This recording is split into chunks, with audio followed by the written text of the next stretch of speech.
Hello students, it's Anuradha ma'am here. Welcome to my YouTube channel Made Concept Easy. Psychological disorders को continue करते हुए जो topic आज explain करूंगी वो है एंजाइटी डिसऑर्डर। देखो एंजाइटी क्या होती है। एंजाइटी का मतलब होता है डर। एंजाइटी का मतलब होता है टेंशन, वरी, एप्रीहेंशन। ये हर किसी को होता है। हर किसी में एक एंजाइटी होती है। एक पर्टिकुलर लेवल तक तो एंजाइटी ठीक होती है, लेकिन अगर एंजाइटी बढ़ जाती है तो वो डिसऑर्डर बन जाता है। तो एंजाइटी क्या होती है? एंजाइटी का मतलब होता है feeling of fear, feeling of worries and apprehension. देखो एंजाइटी हर इंसान एक्सपीरियंस करता है। अगर आपको कहीं सोलो परफॉर्मेंस देना है तो आपको एंजाइटी ओकर होगी। अगर आप डेंटिस्ट के पास जाते हैं तो आप डर जाएंगे। अगर आप एग्जामिनेशन देने जा रहे हैं तो एग्जामिनेशन से पहले भी आपको एंजाइटी लेवल क्रिएट होगा। एंजाइटी के सिम्टम्स सबको अलग अलग होते हैं। हर किसी को एक जैसी एंजाइटी नहीं होती, उसके सिम्टम्स एक दूसरे से वेरी करते हैं। तो सिम्टम्स क्या होते हैं एंजाइटी में? किसी को भूख लगनी बंद हो जाती है, लॉस ऑफ एपेटाइट। किसी को नींद आनी बंद हो जाती है। किसी को स्वेटिंग आनी शुरू हो जाती है। किसी को शॉर्टनेस ऑफ ब्रेथ हो जाता है।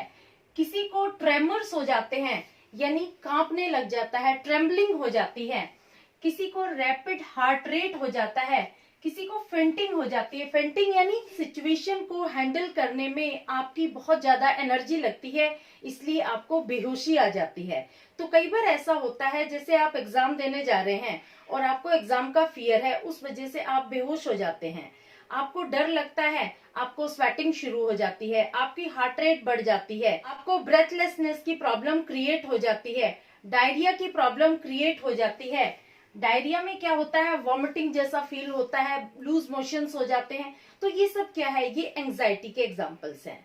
एंजाइटी एक दूसरे को वेरी करती है। किसी को किसी तरह की प्रॉब्लम क्रिएट हो जाती है, किसी को किसी तरह की। एक नॉर्मल स्टेज तक तो ये ठीक है। देखो आपको जो एंजाइटी हो रही है वो किसी रीजन की वजह से हो रही है। जब रीजन खत्म हो जाता है तो आपकी एंजाइटी भी खत्म हो जाती है। अगर एंजाइटी रीजन खत्म होने के बाद भी खत्म नहीं होती तो वो डिसऑर्डर का रूप ले लेती है। देखो आपको एक एग्जांपल देती हूँ। सपोज आप कहीं ड्राइविंग करके जा रहे हैं, आपको अचानक स्वेटिंग शुरू हो जाती है, आपकी हार्ट रेट बढ़ जाती है, आपको शॉर्टनेस ऑफ ब्रीदिंग शुरू हो जाती है, तो आप एकदम डर जाते हैं। आप गाड़ी रोककर गाड़ी से बाहर आ जाते हैं। थोड़े दिनों बाद ये सिचुएशन दोबारा ऑकर होती है।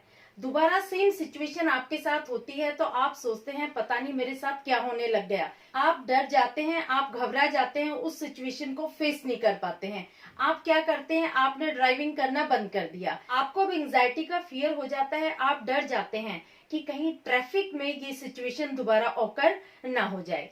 इस वजह से आप ड्राइविंग करने के लिए भी हेजिटेट करने लग जाते हैं। आप अपने आप को इंडोर क्लोज कर लेते हैं। तो ये सिचुएशन बहुत ज्यादा डेंजरस होती है। इस सिचुएशन में आपको प्रॉपर ट्रीटमेंट की रिक्वायरमेंट है, ना कि आपको अपने आप को किसी एनक्लोज्ड एरिया में बंद करने की। जब भी एंजाइटी का अटैक होता है तो ये बिल्कुल हार्ट अटैक की तरह से होता है। सिर्फ इसमें डिफरेंस ये होता है कि आपको हार्ट में पेन नहीं होता, अदरवाइज सारे सिम्टम्स वही होते हैं जो हार्ट अटैक के होते हैं। इसमें स्वेटिंग भी होती है, इसमें ब्रेथलेसनेस भी होती है, आपकी हार्ट रेट भी बढ़ जाती है, सारे वही सिम्टम्स ऑकर होते हैं। देखो एंजाइटी की 5 टाइप है। मैं आपको 1 बाय 1 सारी टाइप एक्सप्लेन कर रही हूँ कि किस टाइप में किस तरह के सिम्टम्स ऑकर होते हैं। तो सबसे पहले हम लेते हैं पहली टाइप, जनरलाइज्ड एंजाइटी डिसऑर्डर। इसके सिम्टम्स क्या होते हैं? Intense fear not attached to particular object, apprehensive feeling about future. देखो इसमें क्या होता है कि आप जनरली डरते रहते हैं, किसी पर्टिकुलर ऑब्जेक्ट से नहीं डरते हैं, आप ऐसे ही डरते रहते हैं फ्यूचर को लेकर के। आप अपने फ्यूचर के बारे में अननेसेसरी टेंशन क्रिएट करते हैं। फ्यूचर के बारे में थिंकिंग शुरू कर देते हैं कि अगर फ्यूचर में ऐसा होगा तो क्या होगा, अगर ये सिचुएशन अराइज हो जाएगी तो क्या होगा। मतलब अननेसेसरी की टेंशन आप अपने मन में बिठा लेते हैं। तो उससे क्या होता है? आपका एंजाइटी लेवल बढ़ जाता है। दूसरा, इसमें आप हाइपर विजिलेंस हो जाते हैं। हाइपर विजिलेंस क्या होता है? Scanning the environment. आप अपने आसपास के एरिया की छानबीन शुरू कर देते हैं। आप हमेशा डरते रहते हैं कि कहीं कोई इधर उधर बैठा तो नहीं है, कहीं कोई मुझे नुकसान तो नहीं पहुंचा देगा, घर में ऐसी कोई चीज तो नहीं है जिससे मुझे कोई नुकसान हो सके। तो आप हमेशा चेक करते रहते हैं पूरे घर में, इधर उधर जा करके सारे एनवायरनमेंट को आप चेक करते हैं, क्योंकि आपके दिमाग में हमेशा टेंशन रहती है कि कहीं किसी चीज से मुझे कोई नुकसान न हो जाए। इसमें क्या होता है, आप मोटर टेंशन में होते हैं, यानी हमेशा रेस्टलेस फील करते हैं, शेकी फील करते हैं और टेंस फील करते हैं। आप कभी भी रिलैक्स नहीं होते, हमेशा रेस्टलेस रहते हैं। अगर आपको कोई बिठा भी लेगा तो थोड़ी देर बाद में आप उठ के चल देंगे, फिर आप परेशान हो जाएंगे, इधर उधर आप फिर दोबारा से चेकिंग शुरू कर देंगे। तो यहाँ आपको मोटर टेंशन भी होती है, यानी आप हमेशा रेस्टलेस सिचुएशन में रहते हैं, हमेशा फ्यूचर के बारे में सोचते रहते हैं और हाइपर विजिलेंस यानी अपने एनवायरनमेंट को स्कैन करते रहते हैं। दूसरी एंजाइटी होती है पैनिक डिसऑर्डर। देखो, पैनिक डिसऑर्डर में क्या होता है, आप किसी भी सिचुएशन को लेकर बहुत ज्यादा पैनिक हो जाते हैं, बहुत ज्यादा टेंस हो जाते हैं। तो आपको क्या होता है, एंजाइटी अटैक आ जाता है। एंजाइटी अटैक में क्या होता है, आप बहुत ज्यादा इंटेंस फियर महसूस करते हैं, शॉर्टनेस ऑफ ब्रेथ हो जाती है, चेस्ट पेन हो जाता है, नोजिया जैसा आपको फील होने लग जाता है, डिजीनेस जैसा फील होता है, fear of going crazy and dying. ऐसा लगता है कि हम पागल हो जाएंगे, कहीं ऐसा ना हो कि हम मर जाएं। देखो, जब भी पैनिक डिसऑर्डर होता है तो उसमें हमेशा आपको एंजाइटी का अटैक आता है। एंजाइटी अटैक बिल्कुल ऐसे ही आता है जैसे हार्ट अटैक होता है, सेम सिचुएशन अराइज होती है, सारे सिम्टम्स वही होते हैं। चेस्ट पेन होता है, शॉर्टनेस ऑफ ब्रेथ होने लग जाती है, डिजीनेस फील होता है, स्वेटिंग शुरू हो जाएगी, नोजिया जैसा फील होगा और ऐसा लगता है कि कहीं हम मर न जाएं। तो ये अटैक होता है पैनिक एंजाइटी अटैक। इस तरह की सिचुएशन को हम कंसीडर करते हैं पैनिक डिसऑर्डर। नेक्स्ट आता है फोबिया।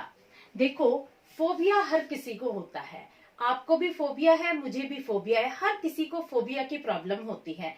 फोबिया में क्या होता है, या तो आपको किसी पर्टिकुलर ऑब्जेक्ट से फोबिया होगा, या किसी पर्टिकुलर पर्सन से फोबिया होगा, या किसी पर्टिकुलर सिचुएशन से। जैसे किसी को हाइट से बहुत डर लगता है, किसी को पानी से बहुत डर लगता है। आप लोगों ने कई बार सुना होगा, कुछ लोग कहते हैं मुझे लिफ्ट में जाने से बहुत डर लगता है, मुझे बिल्डिंग के 10th फ्लोर पर चढ़ने से बहुत डर लगता है। कुछ लोग कहेंगे मुझे कमरे में लीजर्ड है, मैं नहीं जाऊंगा। कुछ कहते हैं कमरे में कॉकरोच है, स्पाइडर है, मैं नहीं जाऊंगा। तो ये सब क्या है, ये सब फोबिया है। फोबिया हर किसी को होता है, किसी न किसी ऑब्जेक्ट से फोबिया होता है, किसी पर्टिकुलर सिचुएशन से फोबिया होता है, या किसी पर्सन से फोबिया होता है। फोबिया एक पर्टिकुलर चीज का डर होता है, ये जनरली डर नहीं होता, इसमें हम किसी पर्टिकुलर चीज से डरते हैं। तो देखो, फोबिया में क्या होता है, irrational fear related to specific object, specific situation और स्पेसिफिक पीपल। इसमें जो इररेशनल फियर होता है, या तो किसी स्पेसिफिक ऑब्जेक्ट का होता है, किसी स्पेसिफिक सिचुएशन का, या फिर स्पेसिफिक पीपल का। अब फोबिया 3 तरह का होता है। पहला होता है स्पेसिफिक फोबिया, दूसरा होता है सोशल फोबिया और तीसरा होता है एगोराफोबिया। स्पेसिफिक फोबिया में क्या होता है कि पर्टिकुलर एनिमल, इंसेक्ट या फिर एनक्लोज स्पेस से आपको डर लगता है। देखो, जैसे आप कमरे में जाते हैं, वहां आपको लीजर्ड दिखाई देती है, आपको कॉकरोच दिखाई देता है, उनसे आपको फोबिया है, तो आप उस कमरे में अंदर नहीं जाएंगे। अगर एनक्लोज स्पेस है यानी लिफ्ट है, आप लिफ्ट से नहीं जाएंगे, आप सीढ़ियों से जाना पसंद करेंगे क्योंकि आपको लिफ्ट का फोबिया है।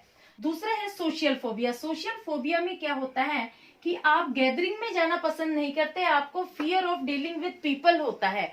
आप सोचते हैं पता नहीं लोग मेरे बारे में कैसी इमेज बनाएंगे, किस तरह से मेरे बारे में बातें करेंगे, तो आप लोगों से बातचीत करने में डरते हैं, आपको लोगों का फोबिया है, आप उनके साथ किसी तरह की कोई इंटरपर्सनल रिलेशनशिप डेवलप नहीं करना चाहते क्योंकि आपको उनका फोबिया है। तीसरा आता है अगोराफोबिया। अगोराफोबिया में आपको फियर ऑफ अनफेमिलियर सिचुएशन का होता है, आपको हमेशा डर लगता रहता है घर से बाहर जाने में कि पता नहीं किस तरह की सिचुएशन अराइज हो जाएगी, घर से बाहर जाएंगे तो पता नहीं बाहर कैसा माहौल होगा, तो आप घर से बाहर निकलने में भी डरते हैं। यहाँ हमेशा आपको अनफेमिलियर सिचुएशन की प्रॉब्लम अराइज होती है। नेक्स्ट डिसऑर्डर आता है ऑब्सेसिव कंपल्सिव डिसऑर्डर। इसमें क्या होता है, inability to control a particular thought, inability to stop doing the same task again and again. देखो, इसमें आप अपनी आदतों को, अपनी थॉट को कंट्रोल नहीं कर पाते। आप किसी भी एक्टिविटी को रिपीट करते रहते हैं, किसी भी काम को आप बार बार करते हैं। जैसे फॉर एग्जाम्पल, बार बार आप हाथ धोते हैं, बार बार आप काउंटिंग करते हैं, चेकिंग करते हैं, टचिंग एंड क्लीनिंग करते हैं। देखो, इस डिसऑर्डर में क्या होता है, आप किसी भी चीज को छुएंगे, किसी से हाथ मिलाएंगे तो बार बार हाथ धोएंगे। देखो, अब तो कोविड की सिचुएशन है, इसलिए बोला जाता है कि आप हाथ बार बार धोइए, लेकिन इसमें क्या होता है, यूजुअली आप हाथ बार बार धोते हैं, दिन में 40-50 बार आप हाथ धोते हैं। तो ये क्या होता है, ये एक डिसऑर्डर की सिचुएशन है। आप किसी से हाथ मिला रहे हैं तो हाथ धो रहे हैं, किसी भी चीज को टच कर रहे हैं तो हाथ धो रहे हैं। दूसरा, इसमें आप काउंटिंग करते हैं, जैसे आप कहीं जा रहे हैं, आप सीढ़ियां चढ़ रहे हैं तो आप काउंटिंग करके चढ़ रहे हैं। हर चीज में आप काउंट करके रखते हैं, आपको काउंटिंग की आदत होती है। चेकिंग में क्या होता है, हर चीज को आप बार बार चेक करते हैं। जैसे आप घर से कहीं बाहर गए तो आप वापस आकर चेक करते हैं कहीं ताला लगा था या खुला रह गया। आप घर आकर अलमीरा चेक करते हैं, आप घर के डोर चेक करते हैं। तो इसमें क्या होता है, दिमाग में इस तरह की आपको टेंशन होती है कि कहीं मैं ताला लगाना तो नहीं भूल गया, कहीं अलमारी का ताला तो खुला नहीं रह गया। आप दोबारा आते हैं और सब चेक करते हैं। इसी तरह से टचिंग एंड क्लीनिंग, अगर आपकी चीज को कोई टच कर लेता है तो आप उसको सफाई करना शुरू कर देते हैं। इसमें आपके अंदर सफाई की बहुत ज्यादा एक्टिविटी होती है। एक ही चीज को आप बार बार साफ करते हैं, किसी के टच होने पर साफ करते हैं, अगर कोई टच ना करे तो भी आप उसे साफ करते हैं। तो ये क्या है, ये एक ऑब्सेसिव और कंपल्सिव डिसऑर्डर है। नेक्स्ट आता है पोस्ट ट्रॉमेटिक स्ट्रेस डिसऑर्डर। इसमें क्या होता है कि कोई स्ट्रेसफुल या ट्रॉमेटिक इवेंट हो जाता है, आपके जीवन में कोई ऐसी दुर्घटना हो जाती है जो बार बार आपके दिमाग में फ्लैशबैक की तरह से आती है, आपके ड्रीम्स में आती है। जैसे फॉर एग्जाम्पल, कोई वॉर देखा है आपने, कोई नेचुरल डिजास्टर देखा है, कोई सीरियस एक्सीडेंट देखा है, तो ये चीजें क्या है, ये एक दिमाग में इमेज बना लेती हैं। ये जल्दी से दिमाग से निकलती नहीं है। जब भी आप कभी भी रिलैक्स कर रहे होते हैं तो वो सिचुएशन दिमाग में दोबारा से अराइज हो जाती है। तो उसके सिम्टम्स क्या होते हैं, recurrent dreams, flashback, emotional numbing, impaired concentration. आप अपनी एक्टिविटीज में कंसंट्रेट नहीं कर पाते क्योंकि वो एक्टिविटीज, वो इंसिडेंट आपको दिमाग में दोबारा फ्लैशबैक कर रहा है, आपको दोबारा वो चीज दिखाई दे रही है। तो ये एक डिसऑर्डर है जिसे हम शॉर्ट में PTSD के नाम से भी जानते हैं। होपफुली आपको एंजाइटी डिसऑर्डर क्लियर हो गया होगा। Please like it, subscribe it and share it to your friends. Okay, thank you.